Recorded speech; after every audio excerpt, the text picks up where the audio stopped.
कहानी अकबर के दरबार में हुई अनोखी घटना। लगभग 5000 शब्दों की विस्तृत कहानी भाग 1। प्रस्तावना। बादशाह अकबर का दरबार हमेशा से अद्भुत और अनोखी घटनाओं का केंद्र रहा है। वह बुद्धिजीवी, कलाकार, ज्योतिषी, यंत्रकार और दार्शनिकों का आना जाना लगा रहता था। परंतु एक दिन ऐसा आया जब खुद समय जैसे ठहर गया और एक घटना ने पूरे दरबार को सन्न कर दिया। यह घटना एक ऐसे व्यक्ति से जुड़ी थी जो न कहीं से आया था, न कहीं को जा रहा था। वह न साधु था, न चोर, न फकीर और न ही कोई मंत्री, फिर भी उसकी एक बात ने पूरी सल्तनत को झकझोर कर रख दिया। भाग 1। रहस्यमय आगंतुक। एक सुबह जब सूरज की किरणें लाल कंबल की तरह लाल किले पर फैल रही थीं, तभी एक पहरेदार बदहवास होकर दरबार के द्वार पर पहुंचा। हुजूर, एक अजनबी दरवाजे पर खड़ा है।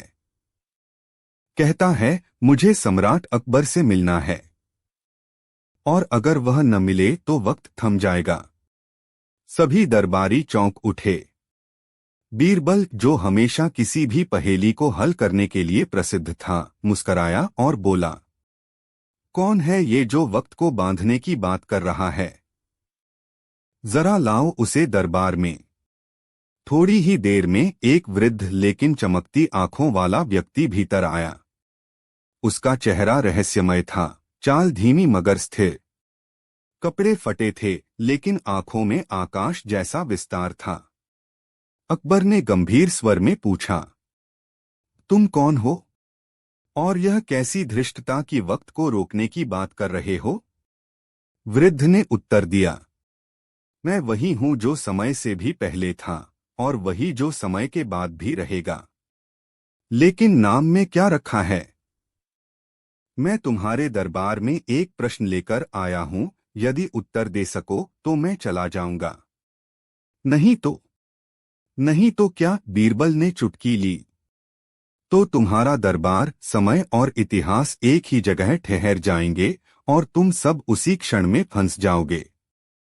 सभी दरबारी हंसने लगे, लेकिन अकबर ने हाथ उठाकर सबको चुप कर दिया।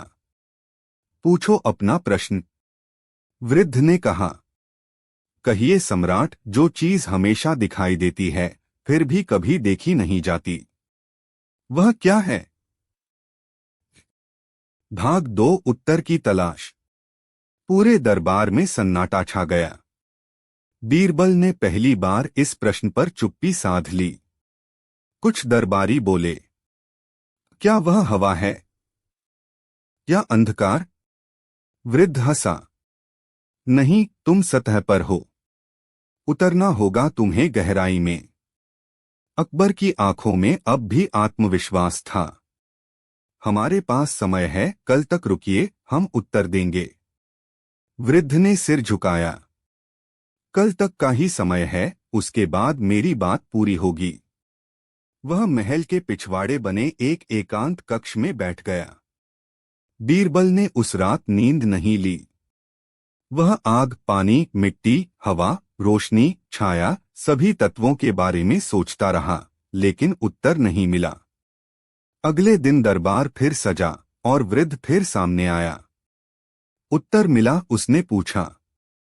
बीरबल ने धीमे स्वर में कहा, नहीं, लेकिन एक आखिरी कोशिश करनी है।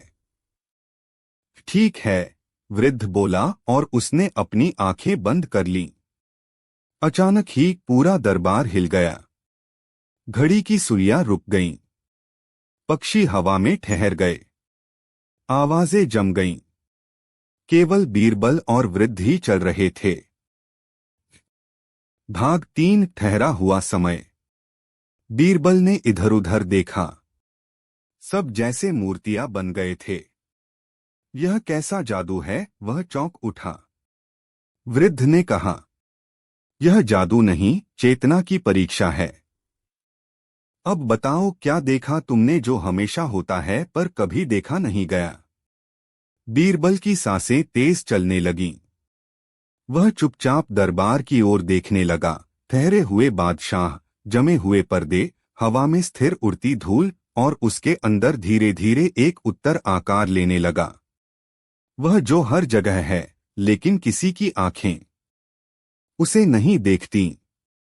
क्या वह वर्तमान क्षण है? अब वृद्ध ने अपनी आंखें खोलीं और मंद मुस्कान के साथ कहा, बिल्कुल सही। वर्तमान क्षण वही जो हर पल है, पर कोई उसे देख नहीं पाता। लोग या तो भूत में खोए रहते हैं या भविष्य में उलझे रहते हैं। अचानक हर चीज फिर से गति में आ गई। आवाजें लौटीं, हवा बहने लगी, दरबारियों की आंखें झपकीं और समय फिर चलने लगा। भाग 4 रहस्य का पर्दा उठता है। अकबर ने देखा कि सब कुछ जैसे सामान्य हो गया था। क्या हुआ अभी? वह पूछ बैठा। बीरबल ने वृद्ध की ओर इशारा किया। ये कोई आम इंसान नहीं, ये वर्तमान का रूप है, वो चेतना जो हमें हर पल बुलाती है, पर हम अनसुना कर देते हैं। वृद्ध ने कहा, मैं समय हूं और तुम सब मेरे भीतर हो। लेकिन बीरबल ने जो देखा वह मेरी आत्मा थी, वह क्षण जो अनमोल होता है। और फिर वृद्ध धुएं में बदल गया, जैसे वह कभी था ही नहीं। भाग 5 सम्राट का मौन। अकबर कई क्षणों तक चुप रहा।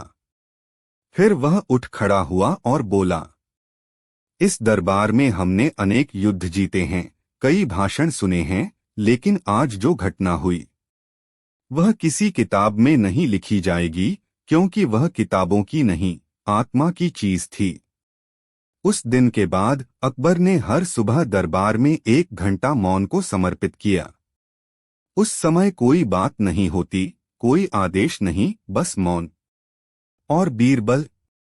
उसने दरबार की सबसे छोटी दीवार पर एक पंक्ति खुदवाई, जिसे तुम देख नहीं सकते, वही सबसे बड़ा सत्य है। क्या आप चाहेंगे कि मैं इस कहानी का दूसरा भाग भी लिखूं, जिसमें वह वृद्ध दोबारा लौटता है और समय के परे की एक और चुनौती सामने लाता है? अकबर के दरबार में हुई अनोखी घटना, अगला भाग, भाग 3। भाग 11 महोत्सव की पूर्व संध्या।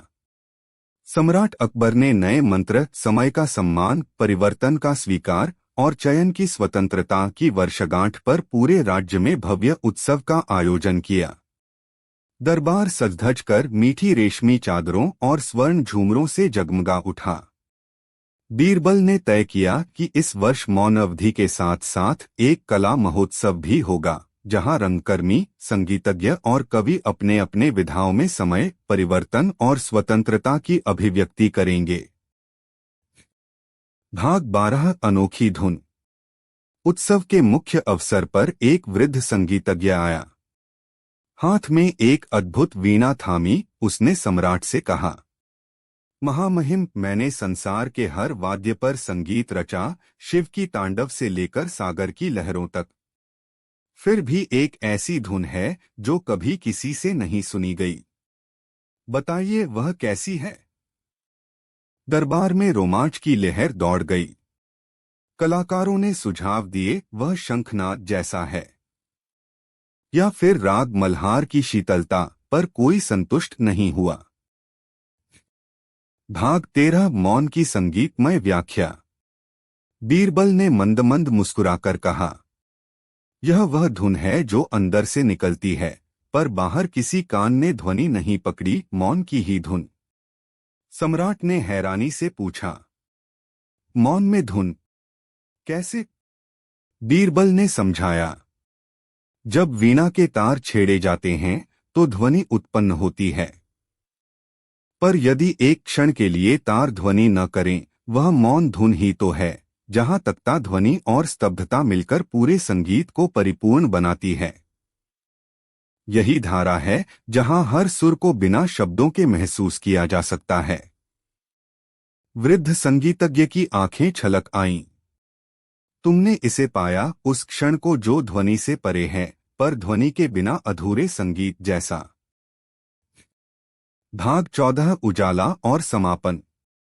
जैसे ही वृद्ध ने अपने वीणा से एक आखिरी शून्य राग झंकारा, पूरे दरबार में एक दैवीय शांति फैल गई। शंख और ढोलक थम गए, पर हृदयों में अनंत संगीत गूंज उठा। वृद्ध ने धीमे स्वर में कहा, सम्राट, तुमने वर्तमान, परिवर्तन, पूर्णता और मौन को क्रमशः पहचाना। अब तुम कला, शासन और जीवन में इन गुणों को संतुलित कर अपने राज्य को युग युग धर टिकाए रखोगे। फिर वह धीमी धुंध की तरह विलीन हो गया। महल के आंगन में शेष रह गई केवल वीणा, जिस पर शिलालेख था। जहां शब्द थमते हैं, वहीं संगीत जीवित रहता है। अकबर ने अपने दरबारियों को आदेश दिया कि इस वीणा को राज्य कोषागार के पवित्र कक्ष में रख दिया जाए, ताकि हर आने वाली पीढ़ी भी मौन का संगीत सुन सके। इस अगली कड़ी में हमने देखा कैसे मौन ने संगीत को पूर्णता दी और कला के माध्यम से समय की गहराई को समझाया गया। क्या चाहेंगे कि मैं आगे इस वीणा की कहानी कि उसने राजमहल के बाद क्या पदचिन्ह छोड़े या नई पहेलियां और दार्शनिक संवाद जोड़ूं? अकबर के दरबार में हुई अनोखी घटना, अगला भाग, भाग 2। भाग 6, समय की पुनः पुकार। 1 महीना बीत चुका था, तब भी दरबार में मौन का वह अनुष्ठान जारी था।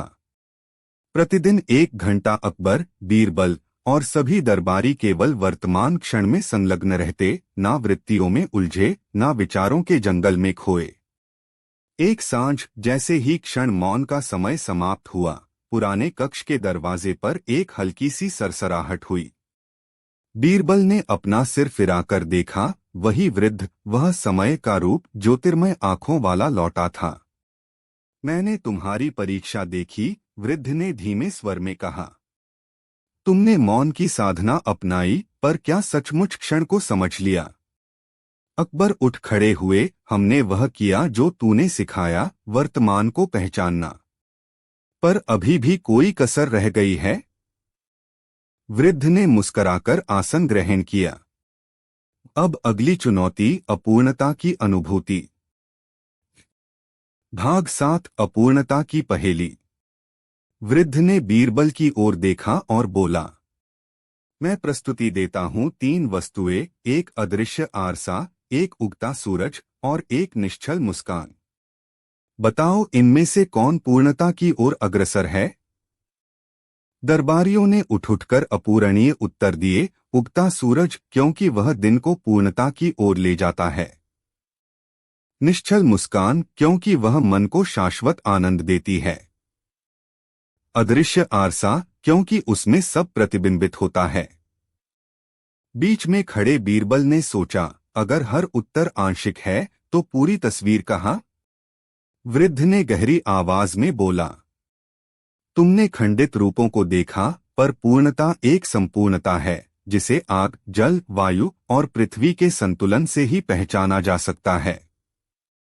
तभी कक्ष में उजाला फैल गया। भव्य जिस दिशा से आया, वहां एक विशाल गोल आरसा प्रकट हुआ, जिसमें सब दरबारी, महल और आसपास का ब्रह्मांड समा गया था। भाग 8, बीरबल की अंतर्दृष्टि।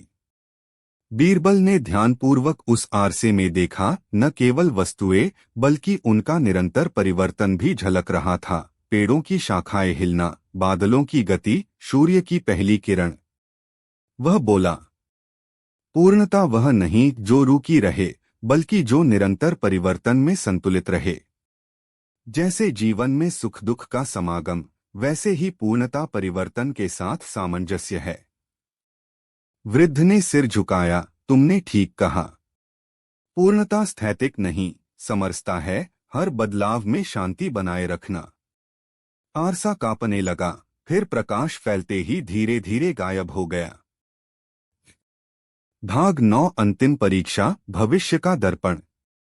अंतिम परीक्षा, वृद्ध ने स्वर ऊंचा किया, जहां तुम्हें भविष्य के दर्पण का सामना करना है।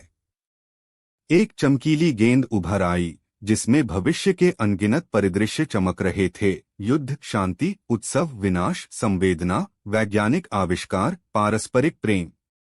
अकबर का मन विचलित हुआ। इतने विकल्प, इतने संभावित पथ। वृद्ध ने कहा, तुम्हें चुनना है एक ऐसी राह जो न केवल तुम्हारे लिए मंगलमय हो बल्कि सल्तनत और मानवता के लिए भी कल्याणकारी सिद्ध हो। बीरबल ने तुरंत उत्तर नहीं दिया। उसने विचार किया, अगर भविष्य चुनना ही है तो क्या चयन करना बुद्धिमानी होगी या चयन को स्वयं बनाना। भाग 10 विजय और संदेश। बीरबल ने साहसिक स्वर में बोला, मैं कोई एक राह नहीं चुनूंगा, क्योंकि स्थिर भविष्य का चयन सचमुच जोखिम भरा होगा। मैं चुनता हूं सभी पथों में विकल्पों की स्वतंत्रता और निर्णय करने की क्षमता, ताकि हर युग के लोग अपनी संवेदना और विवेक से अपने अपने मार्ग चुन सकें। वृद्ध की आंखों में संतोष झलका। तुमने सीख ली कि असली शक्ति चयन में नहीं बल्कि चयन की स्वतंत्रता और जिम्मेदारी स्वीकारने में है। एक तेज झटा से वृद्ध गायब हुआ और वहीं एक नई कलम, पुस्तिका और आरसा रह गया जिसमें लिखा था, समय के साथ संलयन, परिवर्तन में संतुलन और स्वतंत्रता में जिम्मेदारी, इन तीनों ने ही सम्राट और साम्राज्य को कालजयी बनाया। अकबर ने उन शब्दों को अपने हृदय में उतार लिया और समस्त दरबारियों को संबोधित करते हुए बोले, आज से हमारी सल्तनत का नया मंत्र यही होगा, समय का सम्मान, परिवर्तन का स्वीकार और चयन की स्वतंत्रता। और इस प्रकार उस रहस्यमय आगंतुक ने जहां एक ओर उन्हें वक्त की वास्तविकता से रूबरू कराया, वहीं दूसरी ओर मानवता को अपने भाग्य का स्वयं निर्माता बनने की प्रेरणा दी। क्या आप चाहेंगे कि मैं इस कहानी में और गहराई से दार्शनिक विमर्श या पात्रों के अंतर्दृष्टिपूर्ण संवाद जोड़ूं? नीचे प्रस्तुत है अकबर और बीरबल जंगल में फंस गया, भाग 7। इस भाग में सम्राट अकबर और बीरबल की यात्रा एक नए मोड़ पर पहुंचती है, जहां उन्होंने अपनी आत्मा के गहरे कोनों से जुड़कर न केवल बाहरी दुनिया के संकटों का सामना किया, बल्कि अपने भीतर के अनगिनत रहस्यों और संभावनाओं का भी उजागर किया। यह अध्याय उनकी अनुभवों की गहराई, नए संघर्षों और आंतरिक संतुलन की ओर एक कदम बढ़ाते हुए राज्य और समाज के लिए उनके संदेश को नई दिशा प्रदान करता है। अकबर और बीरबल जंगल में फंस गया, भाग 7। नई चुनौती, अतीत के साये और भविष्य का प्रकाश।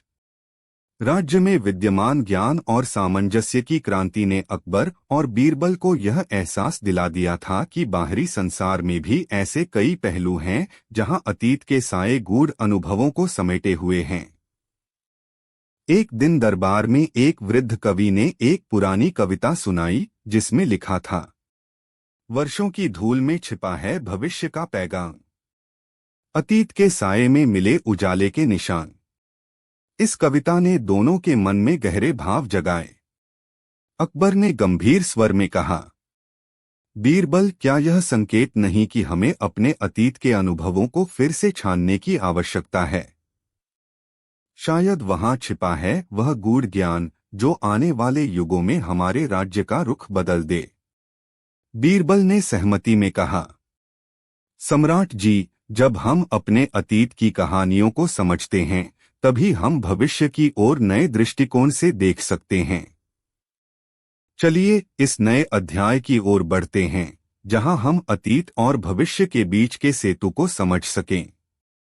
अतीत की खोज, गुमशुदा स्मृतियों का समागम। अकबर और बीरबल ने अपनी यात्रा की दिशा को पुनः निर्धारित करते हुए उन क्षेत्रों का रुख किया जहां पुराने किले, विरासत और गुमशुदा स्मृतियां आज भी जीवंत थीं। रास्ते में उन्होंने अनेक प्राचीन स्मारकों, जर्जर किलों और भूले बिसरे मंदिरों का निरीक्षण किया। एक प्राचीन किले के अवशेषों में उन्होंने दीवारों पर उकेरे हुए चित्र और शिलालेख देखे, जिनमें राजा महाराजाओं की वीरता, प्रेम और ज्ञान की कथाएं बयां होती थीं। अकबर ने उत्सुकता से कहा, यहाँ के चित्र हमें बतलाते हैं कि हमारे पूर्वजों ने कठिनाइयों के बावजूद ज्ञान और साहस के साथ आगे बढ़ना सीखा था। हमें भी इन अनुभवों से सीख लेनी चाहिए। बीरबल ने जोड़ते हुए कहा, प्रत्येक निशान में हर उकेरा शब्द हमें यह संदेश देता है कि अतीत की स्मृतियां भविष्य के लिए प्रेरणा का स्रोत हैं। इन कहानियों को समझकर हम अपने राज्य में नई ऊर्जा का संचार कर सकते हैं। आंतरिक संतुलन की पुनः प्राप्ति। स्मृतियों की खोज में व्यस्त रहते रहते दोनों ने महसूस किया कि बाहरी खोज के साथ साथ अपने भीतर झांकना भी उतना ही आवश्यक है। उन्होंने एक शांत प्राचीन वृक्ष के नीचे विश्राम करते हुए ध्यान साधना शुरू की। इस दौरान उनके मन में उन भावनाओं की पुनः अनुभूति हुई जो उनके पहले भागों में आत्मसाक्षात्कार के रूप में प्रकट हुई थीं। अकबर ने ध्यान में डूबते हुए कहा, बीरबल, जब हम स्वयं से जुड़े रहते हैं तो अतीत की जटिलताओं और भविष्य के अनिश्चित रास्तों के बीच भी हमारे मन में संतुलन बना रहता है। बीरबल ने धीरे से उत्तर दिया, सम्राट जी, आत्मसाक्षात्कार हमें यह सिखाता है कि असली शक्ति बाहरी घटनाओं में नहीं बल्कि हमारे भीतर की स्थिरता में है। हमें इस आंतरिक संतुलन को बनाए रखना होगा ताकि हम आने वाली चुनौतियों का साहसपूर्वक सामना कर सकें। राज्य में नई प्रेरणा का संचार। राज्य लौटने पर अकबर और बीरबल ने अपने दरबार में एक विशेष सभा का आयोजन किया जहां उन्होंने अतीत की स्मृतियों, अपनी आंतरिक संतुलन और आने वाले भविष्य के संदेश को साझा किया। सभा में उपस्थित विद्वानों, कवियों और सैनिकों ने उनके अनुभवों को ध्यान से सुना। अकबर ने सभा में घोषित किया, हमारी इस यात्रा ने हमें यह सिखाया है कि अतीत के अनुभव और हमारी आंतरिक शक्ति का मेल ही हमें भविष्य की चुनौतियों का सामना करने के लिए तैयार करता है। हम सबको चाहिए कि हम इन प्रेरणादायक कहानियों और आत्मसाक्षात्कार के अनुभवों को अपने जीवन में उतारें। बीरबल ने आगे कहा, जब हम अपने भीतर के प्रकाश को समझते हैं तो बाहरी अंधकार भी अपने आप कम हो जाता है। आइए हम मिलकर एक ऐसा मंच तैयार करें जहां ज्ञान, कला और आत्मविश्लेषण का संदेश हर घर तक पहुंचे। बाहरी संकट के बीच सामंजस्य और नवीन दिशा।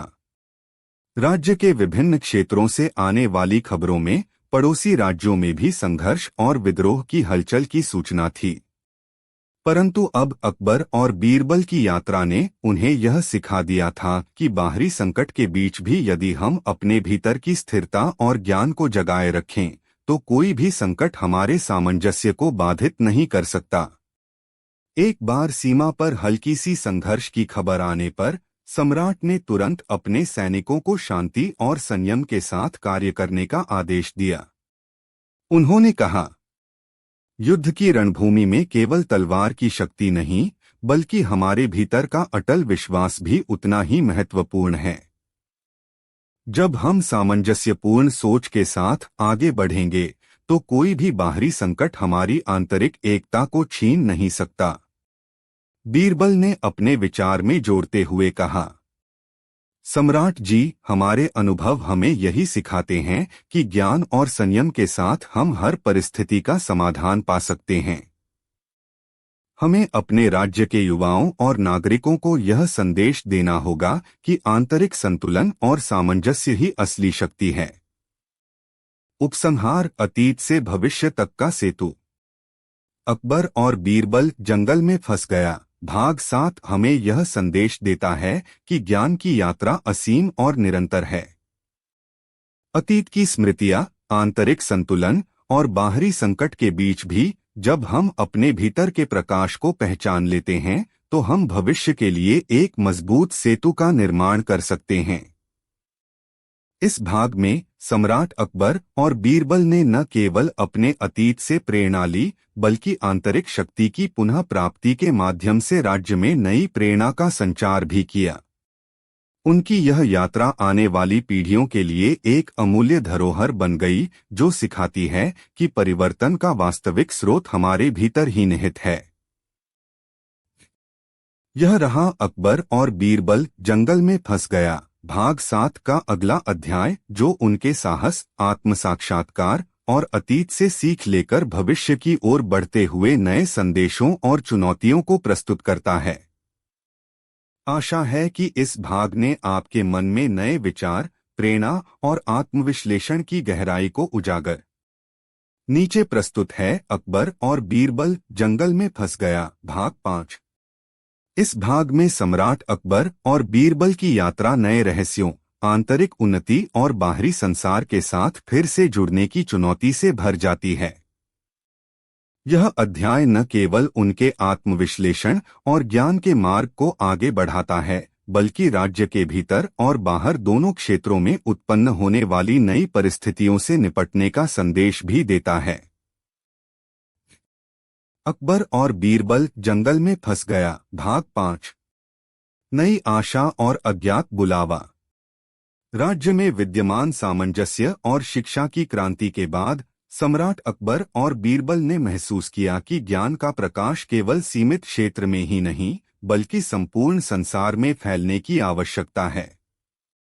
एक दिन दरबार में चर्चा के दौरान अकबर ने गंभीर स्वर में कहा, बीरबल, हमारा राज्य अब ज्ञान और सामंजस्य की नई ऊंचाइयों पर है, परंतु बाहरी संसार में भी ऐसी कई चुनौतियां हैं जिन्हें हमें समझकर समाधान करना होगा।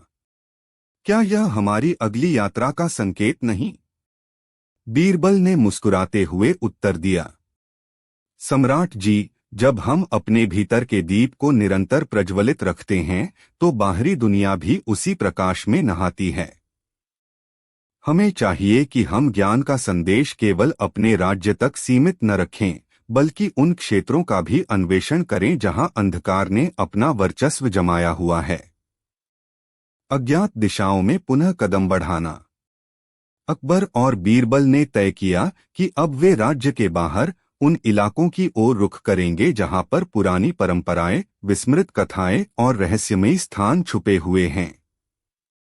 वे एक ऐसे प्राचीन मार्ग पर निकल पड़े जिसके बारे में कहा जाता था कि वह अनंत ज्ञान के स्रोत तक ले जाता है। रास्ते में पुराने हवेली खानों, जंगली बगियों और अब भूले बिसरे मठों के अवशेषों से गुजरते हुए दोनों को कई बार ऐसा महसूस हुआ कि जैसे इतिहास की परतें खुलती जा रही हों। अकबर ने कहा, यहाँ के हर पत्थर, हर निशान हमें अतीत की उन कहानियों का एहसास दिलाते हैं जिन्हें हमने कभी समझा नहीं। हमें चाहिए कि हम इन संकेतों को समझें और उनमें छुपे ज्ञान को अपने दिल में उतारें। बीरबल ने सहमति में कहा, हर अतीत की कहानी हमें एक सीख देती है। हमारे भीतर के अनुभवों के साथ जब हम इन प्राचीन संकेतों को मिलाते हैं तो सत्य का नया आयाम प्रकट होता है। रहस्यमयी घाटियों और आत्मोन्नति के द्वार। नए मार्ग पर अग्रसर होते हुए अकबर और बीरबल एक ऐसी घाटी में पहुंचे जहां का वातावरण अद्भुत शांति और रहस्य से भरपूर था। घाटी के किनारे पर बहती एक मंद नदी की कलकल ध्वनि मानो आत्मा के संगीत की तरह गूंज रही थी। दोनों ने घाटी के मध्य स्थित एक प्राचीन स्मारक का निरीक्षण किया, जिसके ऊपर उकेरी गूढ़ लिपियां और प्रतीक आज भी अपने रहस्य का संदेश देते थे। अकबर ने गहरी सांस लेते हुए कहा, यह स्मारक हमें बताता है कि ज्ञान केवल वर्तमान में नहीं, बल्कि अतीत और भविष्य के मेल से ही पूर्ण होता है। हमें इस संदेश को समझना होगा कि हमारा अस्तित्व एक निरंतर यात्रा है। बीरबल ने ध्यान में डूबते हुए कहा, जब हम अपने भीतर की गहराइयों में उतरते हैं तो हमें अपने अतीत की स्मृतियां, वर्तमान की चुनौतियां और भविष्य की आशाएं एक साथ देखने को मिलती हैं। यही वह शक्ति है जो हमें आगे बढ़ने की प्रेरणा देती है। विश्वास और साहस की परीक्षा। इस नए अध्याय में बाहरी क्षेत्रों से मिलने वाले कुछ अप्रत्याशित संकटों ने भी दस्तक दी। रास्ते में अचानक एक प्रचंड तूफान ने दोनों को विचलित कर दिया। अंधेरे बादलों के बीच तेज हवाएं और गरजती बिजली ने वातावरण को खौफनाक बना दिया। अकबर ने अपनी तलवार कसते हुए और दृढ़ता से कहा, बीरबल, यह तूफान हमें यह याद दिला रहा है कि प्रकृति के अनियंत्रित पहलुओं का सामना करने के लिए हमें केवल बाहरी साधनों पर निर्भर नहीं रहना चाहिए। हमारी असली शक्ति हमारे भीतर के विश्वास, धैर्य और ज्ञान में है। बीरबल ने शांत स्वर में उत्तर दिया, सम्राट जी, जब हम अपने भीतर की शक्ति को पहचान लेते हैं तो बाहरी तूफान भी अपने आप शांत हो जाते हैं। हमें इस संकट का सामना करते हुए अपने आत्मबल और अनुभव पर दृढ़ विश्वास रखना होगा। दोनों ने तूफान के बीच अपने मन को स्थिर करने के लिए ध्यान साधना शुरू की। इस अभ्यास के दौरान उनके मन में एक नई ऊर्जा का संचार हुआ और उन्हें ऐसा महसूस हुआ कि जैसे प्रकृति ने स्वयं उन्हें आश्वस्त कर दिया हो। तूफान थमते ही अंबर साफ हो गया और एक नई चमकदार सुबह ने उनके मार्ग को पुनः प्रकाशित कर दिया।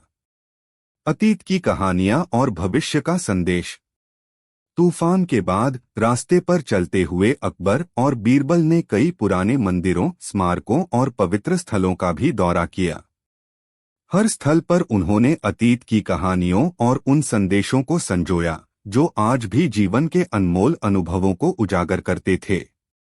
एक प्राचीन मंदिर के प्रांगण में उन्होंने एक शिलालेख देखा जिसमें लिखा था, जो अपने भीतर की अनंत शक्ति को पहचान लेता है वही सच्चे ज्ञान के द्वार खोलता है।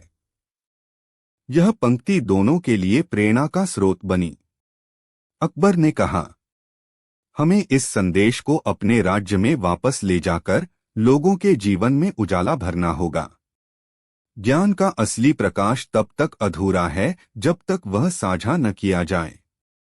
बीरबल ने अपने विचार व्यक्त करते हुए कहा, सम्राट जी, जब हम अपने अनुभवों और कहानियों को एक सूत्र में पिरोकर लोगों तक पहुंचाते हैं तो वह संदेश हर दिल में रोशनी जगाता है। यही वह शक्ति है जो एक सशक्त समाज की नींव रखती है। अंतर्दृष्टि, पुनर्मिलन और नई दिशा। नई खोजों और अनुभवों से समृद्ध होकर अकबर और बीरबल अंततः अपने राज्य लौटने का निर्णय लेते हैं। इस यात्रा ने उन्हें न केवल बाहरी चुनौतियों से निपटना सिखाया बल्कि उनके भीतर की अनगिनत संभावनाओं और असीम ज्ञान को भी उजागर किया। राज्य वापसी पर दोनों ने अपने दरबार में एक विशेष सभा का आयोजन किया जहां उन्होंने अपने नए अनुभवों, प्राकृतिक रहस्यों और आंतरिक उन्नति के संदेशों को साझा किया। सभा में उपस्थित सभी नागरिकों ने ध्यानपूर्वक सुना और उनके विचारों से प्रेरित होकर ज्ञान के प्रचार प्रसार के लिए नए प्रयासों की शुरुआत की। अकबर ने सभा में कहा, हमारी यह यात्रा बताती है कि ज्ञान की खोज कभी समाप्त नहीं होती। हर नए अनुभव, हर संघर्ष हमें सिखाता है कि सच्चे प्रकाश का स्रोत हमारे भीतर ही छिपा है। हमें अपने अंदर के दीप को हमेशा प्रज्वलित रखना चाहिए ताकि बाहरी दुनिया में भी अंधकार का अस्तित्व न रहे। बीरबल ने जोड़ते हुए कहा, जब हम अपने अनुभवों को साझा करते हैं तब वह केवल एक कहानी नहीं बल्कि अनंत प्रेरणा का स्रोत बन जाती है। ज्ञान की यह यात्रा हमें दिखाती है कि आपसी समझ, सामंजस्य और आत्मविश्लेषण से ही हम अपने समाज को सशक्त बना सकते हैं। उपसंहार, निरंतर यात्रा का संदेश।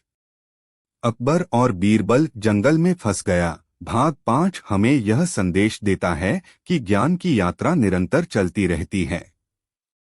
बाहरी चुनौतियां, प्राकृतिक विपत्तियां और अतीत की कहानियां, ये सभी अनुभव हमें सिखाते हैं कि असली शक्ति हमारे भीतर है। इस भाग में सम्राट अकबर और बीरबल ने न केवल अज्ञात मार्गों का अन्वेषण किया बल्कि अपने भीतर की अनंत संभावनाओं को भी पहचानने का साहस दिखाया। उनके अनुभव यह प्रमाणित करते हैं कि जब हम अपने भीतर के दीप को निरंतर प्रज्वलित रखते हैं तो बाहरी संसार में आने वाली हर बाधा भी सहजतापूर्वक पार हो जाती है। इस प्रकार उनकी यह यात्रा न केवल उनके राज्य के लिए बल्कि आने वाली पीढ़ियों के लिए भी प्रेरणा का अमूल्य स्रोत बन गई। ज्ञान, आत्मविश्लेषण और सामंजस्य का यह संदेश हमें याद दिलाता है कि असली परिवर्तन अपने भीतर से शुरू होता है और उसी परिवर्तन से ही बाहरी दुनिया में सच्चा उजाला फैलता है। यह रहा अकबर और बीरबल जंगल में फंस गया। भाग 5 का अगला अध्याय जो उनके साहस, ज्ञान और आंतरिक उन्नति की अनवरत यात्रा को दर्शाता है। आशा है कि इस भाग ने आपके मन में नए विचार, प्रेरणा और आत्मविश्लेषण की नई किरणें जगाई होंगी। नीचे प्रस्तुत है अकबर और बीरबल जंगल में फंस गया भाग 6। इस भाग में सम्राट अकबर और बीरबल की यात्रा में एक नया मोड़ आता है, जहां वे न केवल अपने अनुभवों और आंतरिक ज्ञान के साथ आगे बढ़ते हैं, बल्कि बाहरी संसार में उत्पन्न नए संकटों और रहस्यों का भी सामना करते हैं। यह अध्याय उनके आत्मसाक्षात्कार, दृढ़ विश्वास और राज्य तथा समाज के प्रति उनके दायित्व का प्रतीक है। अकबर और बीरबल जंगल में फंस गया भाग 6। प्राचीन भविष्यवाणी का रहस्य। राज्य में हाल ही में स्थापित ज्ञान और सामंजस्य के केंद्रों से प्रेरित होकर सम्राट अकबर और बीरबल ने महसूस किया कि उनके द्वारा अर्जित अनुभवों का एक नया अध्याय लिखने का समय आ गया है। एक दिन दरबार में एक प्राचीन ग्रंथ का अनावरण हुआ, जिस पर एक भविष्यवाणी अंकित थी। जब अंधकार के बाद उगेगा नया सवेरा, आत्मा की गहराई में छुपा रहेगा सत्य का बसेरा। जो ज्ञान की चाबी को पहचानेगा, वह कर देगा दुनिया का नवीनीकरण। इस भविष्यवाणी ने दोनों के मन में एक नई ऊर्जा का संचार कर दिया। अकबर ने गंभीर स्वर में कहा, बीरबल, यह ग्रंथ हमारे लिए एक नई चुनौती का आह्वान है। क्या हमें इस चाबी की खोज में निकल जाना चाहिए, ताकि हम उस सत्य का उद्घाटन कर सकें जो आने वाले युगों में हमारे राज्य को उजागर करेगा? बीरबल ने मुस्कुराते हुए उत्तर दिया, सम्राट जी, जब आत्मा के गहरे रहस्यों का पर्दा उठता है, तभी हम असली ज्ञान के सागर में उतरते हैं। आइए इस नए अध्याय की ओर बढ़ते हैं, जहां न केवल बाहरी दुनिया के संकट हैं, बल्कि हमारे भीतर की अनंत संभावनाएं भी जागृत होती हैं। नए मार्ग पर आत्मान्वेषण। अकबर और बीरबल ने एक बार फिर प्राचीन मार्गों का अनुसरण करते हुए उन स्थानों की ओर रुख किया जहां समय के धब्बे और प्राकृतिक गूढ़ संकेत एक नई कथा बुन रहे थे। रास्ते में उन्हें एक ऐसे प्राचीन वन का सामना करना पड़ा, जिसे लोक कथाओं में अंतर्मन के नाम से जाना जाता था। इस वन की हवा में एक अजीब सी शीतलता थी, मानो यह आत्मा की गहराइयों से आने वाले संदेशों से भरपूर हो। वन के भीतर चलते चलते दोनों ने देखा कि पेड़ों के तने पर जटिल चित्रांकन और शिलालेख अंकित थे, जो अतीत के महान संतों और दार्शनिकों की शिक्षाओं का प्रमाण देते थे। अकबर ने चिंतित स्वर में कहा, यहाँ के हर निशान हमें यह याद दिलाते हैं कि ज्ञान केवल शास्त्रों में नहीं, बल्कि प्रकृति के हर तत्व में छुपा है। हमें अपने भीतर के उस प्रकाश को जागृत करना होगा, जो इन संकेतों से प्रेरित होता है। बीरबल ने थपथपाते हुए कहा, सम्राट जी, यह वन हमें बताता है कि बाहरी दुनिया की हर झलक के पीछे एक गहरा अर्थ छुपा होता है। जब हम अपने भीतर झांकते हैं, तो वही चाबी हमें असली सत्य की ओर ले जाती है। आत्मसाक्षात्कार और नई अनुभूतियां। वन के मध्य में एक प्राचीन तालाब था, जिसकी शांत जल सरिता में अतीत और वर्तमान की कहानियां प्रतिबिंबित हो रही थीं। दोनों ने तालाब के किनारे विश्राम किया और कुछ देर ध्यान में लीन हो गए। धीरे धीरे उनके मन में उन शब्दों की प्रतिध्वनि होने लगी जो उन्होंने पूर्व यात्राओं में सुनी थीं। अंतर्मन के उस अदृश्य कोने से एक उज्ज्वल अनुभूति प्रकट हुई, जैसे आत्मा के गहरे सागर से एक दीपक जल उठा हो। अकबर ने आत्मिक शांति से कहा, बीरबल, मुझे ऐसा प्रतीत हो रहा है कि इस तालाब की शांत झिलमिलाहट हमारे भीतर के संदेहों को मिटा रही है। हमें उस अनदेखी ऊर्जा की ओर अग्रसर होना चाहिए जो हमें नई दिशा दिखा सकती है। बीरबल ने अपनी सूझबूझ भरी आंखों से तालाब में झांका और कहा, सम्राट जी, जब हम इस दीप को महसूस करते हैं, तो यह हमें याद दिलाता है कि असली परिवर्तन बाहरी घटनाओं से नहीं, बल्कि हमारे भीतर के आत्मसाक्षात्कार से होता है। हमें इस ऊर्जा को संजोकर अपने राज्य में वापस लेकर जाना चाहिए, ताकि यह सभी में एक नई चेतना का संचार कर सके। बाहरी संकट के बीच आंतरिक शक्ति की परीक्षा।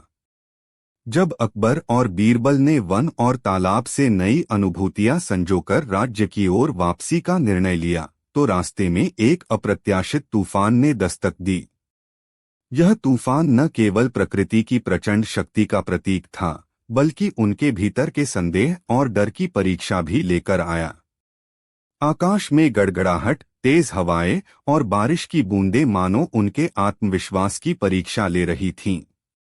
अकबर ने तलवार थामते हुए दृढ़ता से कहा, बीरबल, यह तूफान हमें याद दिला रहा है कि बाहरी चुनौतियां चाहे कितनी भी भयानक क्यों न हो, हमारी असली शक्ति हमारे भीतर है। हमें इस विपत्ति का सामना अपने आत्मबल और विश्वास से करना होगा। बीरबल ने गहरी सांस लेते हुए कहा, सम्राट जी, जब हम अपने भीतर के दीप को प्रज्वलित रखते हैं, तो कोई भी तूफान हमारे मन की शांति को छीन नहीं सकता। हमें इस विपत्ति में भी उस प्रकाश की झलक देखनी होगी जो हमें आगे बढ़ने का मार्ग दिखाए। दोनों ने मिलकर तूफान के बीच ध्यान साधना शुरू की। जैसे ही उनकी आंतरिक शक्ति जागृत हुई, तूफान का प्रकोप धीरे धीरे कम होने लगा और आकाश फिर से साफ होने लगा।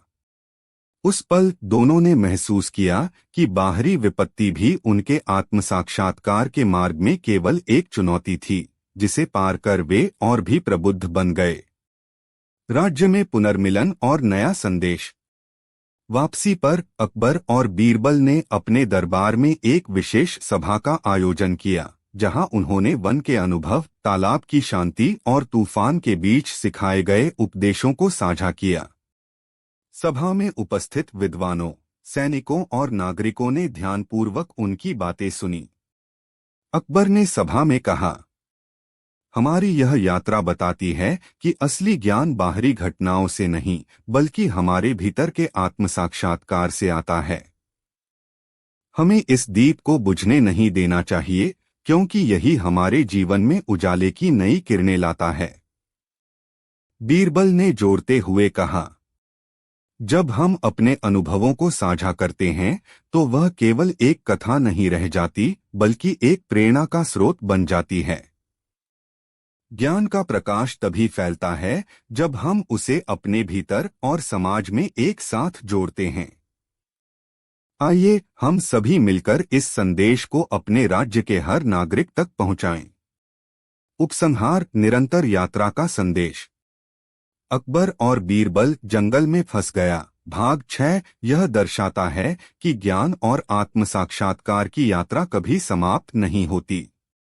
बाहरी संकट, प्राकृतिक विपत्तियां और प्राचीन रहस्यों के बीच भी जब हम अपने भीतर की शक्ति को पहचान लेते हैं, तो हर अंधकार छंट जाता है। इस भाग में सम्राट अकबर और बीरबल ने न केवल आत्मसाक्षात्कार के नए आयामों को प्राप्त किया, बल्कि यह भी सीखा कि बाहरी चुनौतियां हमारे भीतर के विश्वास को और मजबूत करती हैं। उनकी यह यात्रा आने वाली पीढ़ियों के लिए भी प्रेरणा का अमूल्य स्रोत बन गई है, जो बताती है कि परिवर्तन का वास्तविक बीज हमारे भीतर ही निहित है। यह रहा अकबर और बीरबल। जंगल में फंस गया भाग 6 का अगला अध्याय, जो उनके साहस, आत्मसाक्षात्कार और ज्ञान की निरंतर यात्रा को एक नए आयाम पर प्रस्तुत करता है। आशा है कि इस भाग ने आपके मन में नए विचार, प्रेरणा और उजाले की नई किरणें जगाई होंगी। नीचे प्रस्तुत है अकबर और बीरबल जंगल में फंस गया भाग 4। इस भाग में महाकाव्य यात्रा के नए मोड़, राज्य में विद्यमान चुनौतियां और अंदरूनी संघर्षों के साथ साथ बाहरी दुनिया से जुड़े नए संदेश उभर कर सामने आते हैं।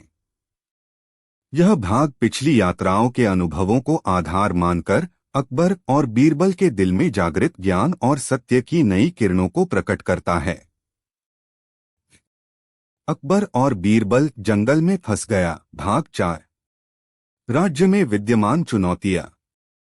घाटी, गुफा और साधु के उपदेशों से प्राप्त ज्ञान के पश्चात जब सम्राट अकबर और बीरबल अपने राज्य लौट आए, तो उन्होंने देखा कि बाहरी दुनिया में भी अनेकों परिवर्तन अपने आप को प्रकट कर रहे थे।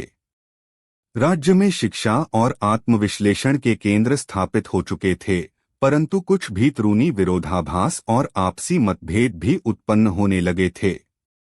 दरबार में विद्वानों और सामान्य नागरिकों के बीच यह बहस होने लगी थी कि ज्ञान केवल धार्मिक शिक्षाओं या ध्यान साधना तक सीमित नहीं होना चाहिए, बल्कि इसका प्रसार सामाजिक न्याय, कला, विज्ञान और नवाचार से भी किया जाना चाहिए। अकबर ने गहरी सोच में डूबकर कहा, बीरबल, हमारी पिछली यात्राओं ने हमें असीम ज्ञान का संचार किया है, पर क्या यह ज्ञान हमारे राज्य के हर नागरिक तक सही रूप में पहुंच पा रहा है? क्या हम बाहरी अनुभवों और आंतरिक उन्नति के बीच संतुलन स्थापित कर पा रहे हैं? बीरबल ने उत्तर दिया, सम्राट जी, ज्ञान का प्रकाश तभी जगमगाता है जब हम उसे अपने भीतर के संदेहों, मतभेदों और कमजोरियों से पार कर लेते हैं। हमें चाहिए कि हम राज्य में एक ऐसी व्यवस्था बनाएं जहां हर वर्ग के लोग इस प्रकाश से लाभान्वित हो सकें। नई शिक्षण क्रांति का संकल्प। अकबर और बीरबल ने मिलकर एक विशाल सभा बुलाई, जहां उन्होंने राज्य के प्रमुख शिक्षाविदों, विद्वानों और साधारण नागरिकों से मिलकर यह चर्चा की कि कैसे ज्ञान का प्रसार और उसका सही अर्थ लोगों तक पहुंचाया जा सके।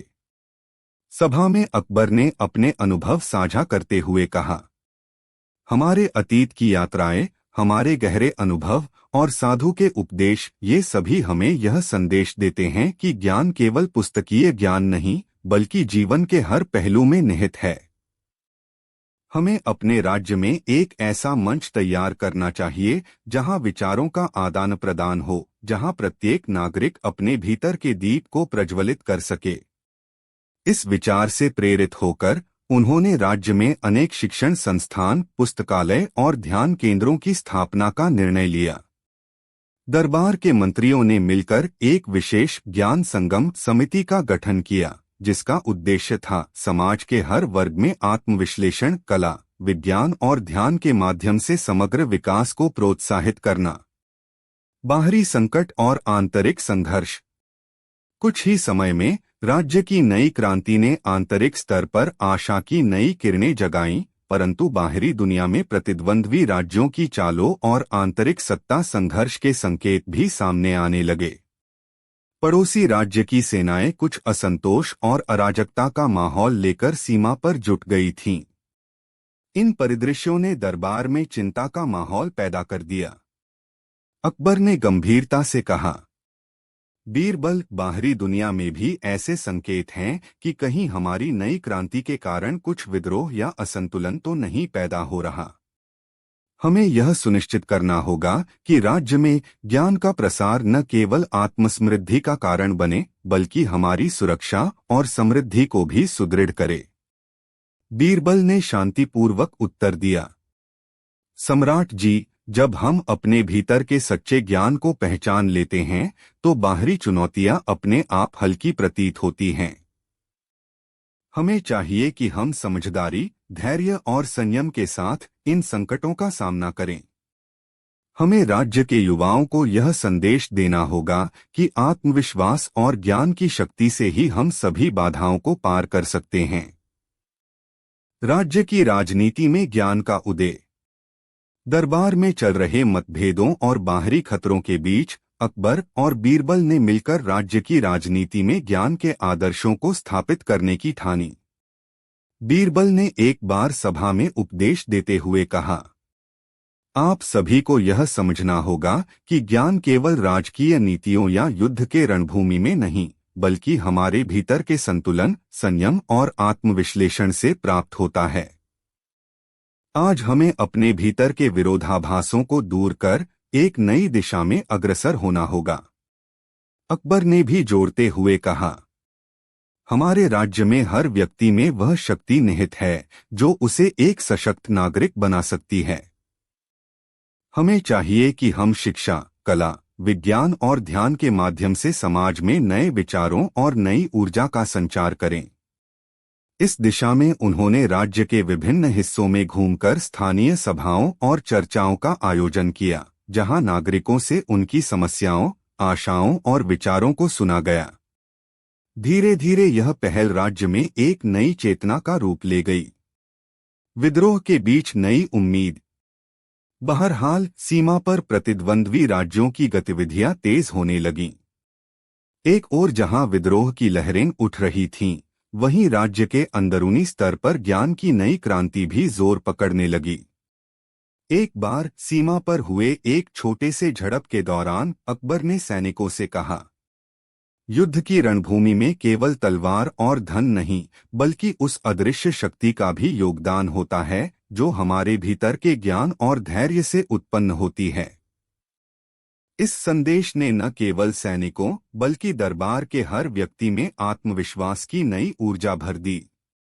बीरबल ने सैनिकों को संबोधित करते हुए कहा, जब हमारे भीतर का दीपक प्रज्वलित रहता है तो कोई भी अंधेरा हमारे ऊपर छाया नहीं रह सकता। ज्ञान, शांति और समझदारी के साथ हम हर चुनौती का सामना कर सकते हैं। आंतरिक सुधार और राज्य में एक नई क्रांति।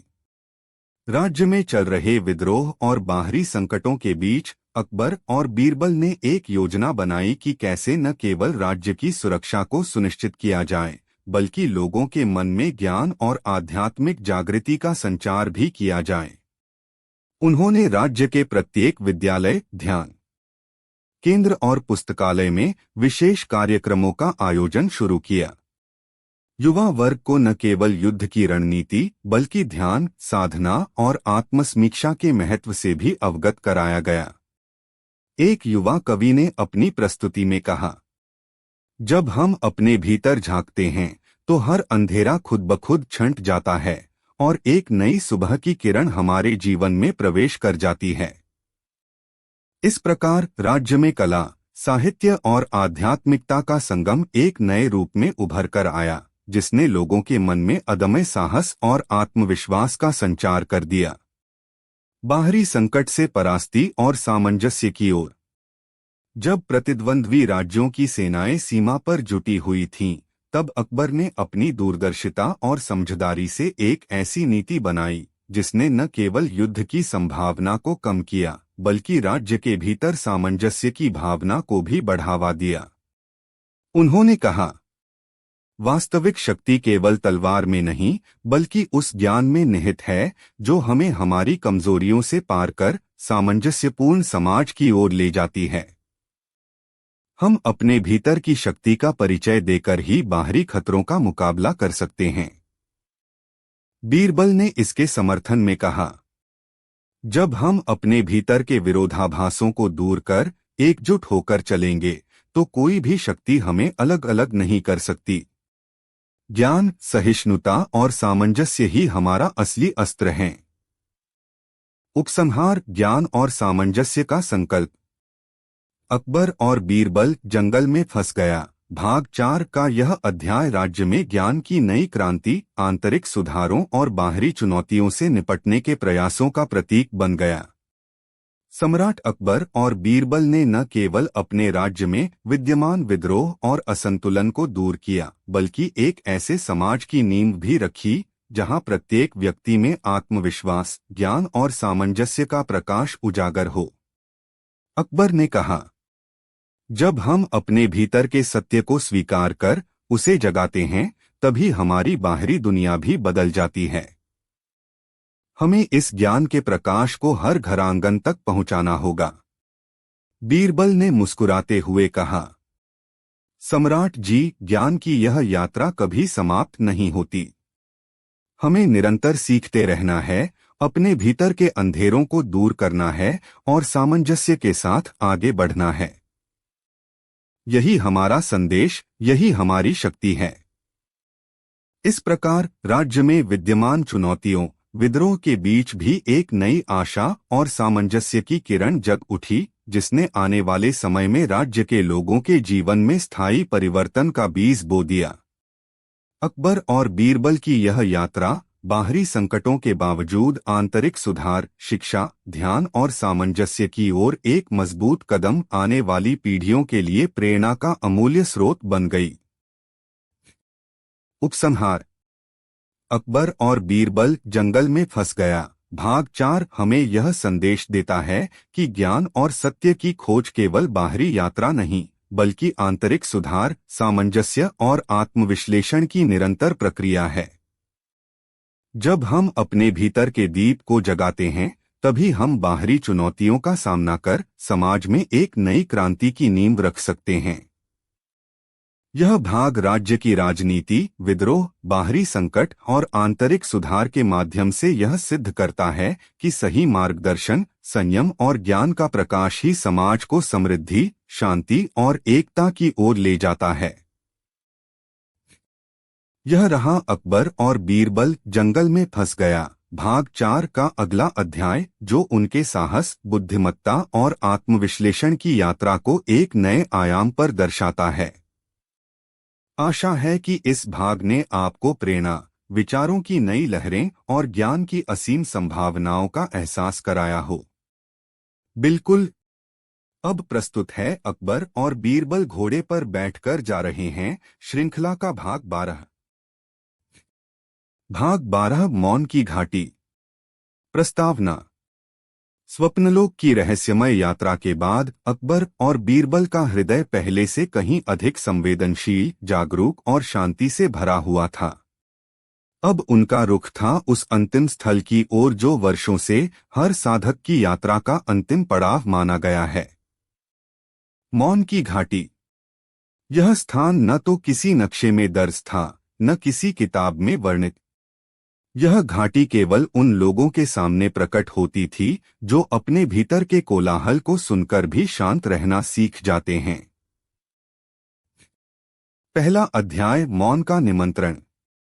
एक रात जब दोनों घोड़े पर सवार होकर ऊंचे पहाड़ों के बीच से गुजर रहे थे, बीरबल को एक सन्नाटा सुनाई दिया।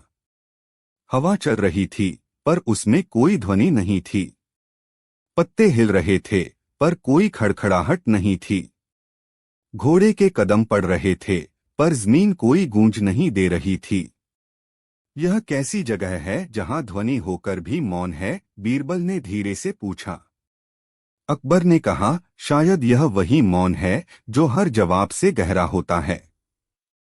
तभी सामने एक काले पत्थर पर खुदे शब्द चमकने लगे। यहाँ शब्द पिघलते हैं और मौन आकार लेता है। दूसरा अध्याय, घाटी की सीमा। घोड़े आगे नहीं बढ़े। अकबर और बीरबल को उतरकर चलना पड़ा। सामने एक साधारण सी पगडंडी थी जो पहाड़ी के भीतर जा रही थी। और जैसे जैसे वे आगे बढ़ते गए, हवा में एक आदेश गूंजा। यहाँ बोलना वर्जित है। जो बोलेगा वह अपनी ध्वनि खो देगा। दोनों चुपचाप मुस्कराए। बोलना अब जरूरी नहीं था। पगडंडी के किनारे किनारे मिट्टी के बने छोटे छोटे स्तूप थे, जिन पर कोई नाम नहीं, कोई चिन्ह नहीं। बीरबल ने इशारे से पूछा, ये कौन हैं?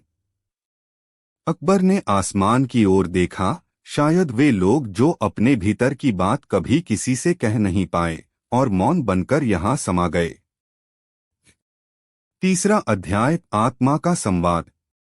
घाटी के भीतर एक विशाल वृक्ष था, मौन वृक्ष, जिसकी शाखाओं से कोई पत्ते नहीं, केवल चमकते हुए शब्दों की आकृतियां लटक रही थीं। लेकिन वे शब्द किसी जुबान से नहीं, हृदय से निकलते थे। अचानक बीरबल के मन में एक स्मृति कौंधी। अपने बचपन की, जब उसने अपनी माँ से कुछ कहना चाहा था पर कह न सका। अकबर की आंखें भी भीग गईं। एक अधूरा माफी का वाक्य जो उसने अपने पिता से कभी नहीं कहा। और उस क्षण बिना बोले, बिना लिखे, दोनों के हृदयों से निकलकर शब्द उस वृक्ष पर जा लगे और वहां से एक मधुर ध्वनि निकली। अब तुम हल्के हो गए हो। चौथा अध्याय, आत्मा की परीक्षा। एक पत्थर के पास वे दोनों रुके।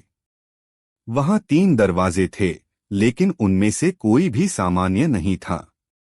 उन पर न तो ताले थे, न कुंजी। एक चट्टान पर लिखा था, यदि तुम्हारा मौन सच्चा है तो दरवाजा अपने आप खुलेगा।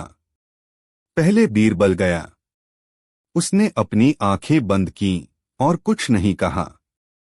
पहला दरवाजा धीरे धीरे खुल गया। भीतर एक शांत सरोवर था। फिर अकबर गया। उसने आंखें मूंद लीं और केवल अपनी नाक की सांस सुनी। दूसरा दरवाजा खुल गया। भीतर एक शिशु की मुस्कान थी। तीसरे दरवाजे से दोनों एक साथ गुजरे और वहां उन्हें वह मिला जिसका नाम नहीं था, केवल अनुभव था। शांति, निस्वार्थ प्रेम और मौन का वचन। 5वां अध्याय, घाटी का संदेश। जब वे घाटी से लौटने लगे, एक वृद्ध साधु उनके सामने प्रकट हुआ। वह कुछ नहीं बोला, केवल उनके माथे पर हाथ रखा।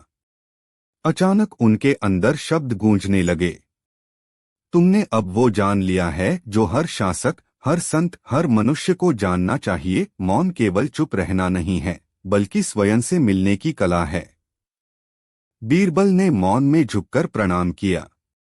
अकबर की आंखों में अब कोई प्रश्न नहीं था, केवल उत्तर ही उत्तर बचे थे, मौन के रूप में। उपसंहार, लौटना पर मौन के साथ। जब दोनों महल लौटे, वे वैसी ही दिखते थे, पर भीतर से बदल चुके थे। अकबर ने अपने दरबार में एक नया कक्ष बनवाया। मौन कक्ष, जहां कोई शब्द नहीं बोले जाते, केवल सुने जाते हैं। बीरबल ने राज्य के हर विद्यालय में एक मौन घंटा अनिवार्य किया, जिसमें बच्चे बोलते नहीं, केवल सुनते हैं खुद को। और तब से कहा जाने लगा, अकबर और बीरबल की सबसे बड़ी विजय किसी युद्ध में नहीं, मौन की घाटी में हुई थी। क्रमशः, यदि आप चाहें तो अगला भाग आपको चौथे आयाम की यात्रा पर ले चलेगा, जहां समय, स्मृति और भविष्य एक ही वृत्त बनाते हैं। क्या चलें उस दिशा में?